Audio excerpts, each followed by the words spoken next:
the forms we use to discuss difficult things are not actually about listening.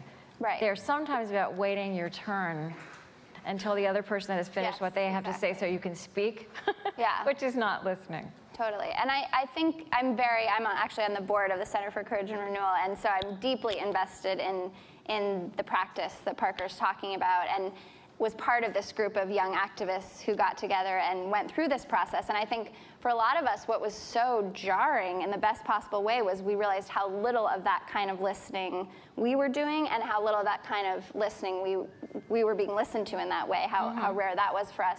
And I don't think unless you create those spaces, you don't have a place to grapple with your own power. I mean, we talk about rebellion and we think about the powerless rebelling against the powerful, right? But the people in this room, are generally holding a lot of power. And where are the spaces when you are able to tune in and question how you're actually using that power, whether it's money or time or networks or whatever it is? I think it was a sort of soul-shaking experience for me to have a moment to pause and go, wow, I've been working so hard to make a life, to be able to pay my rent and create a life that I haven't paused to go, wow, I actually have a little bit of power now. What am I going to do with that? And are the things I'm doing with that in line with my ethics and who I am in the world? And I think a lot of very powerful people have no time to pause.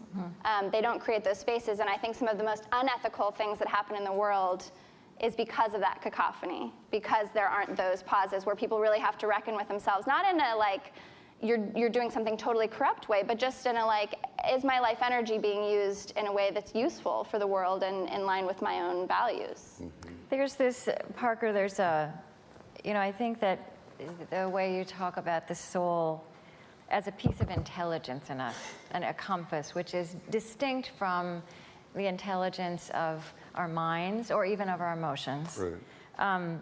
And there's a line of Mary Oliver's poetry. This is the first, wildest, and wisest thing I know, that the soul exists and that it is built entirely out of attentiveness.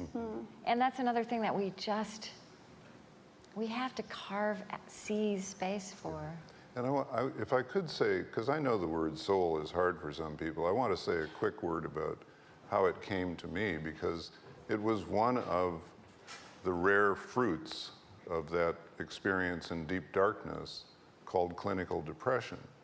So what happened to me in clinical depression, to the extent that I could be aware of myself, which is very hard when you're in that space, was that all of the faculties I had depended on all my life were useless. I could not think my way out of this.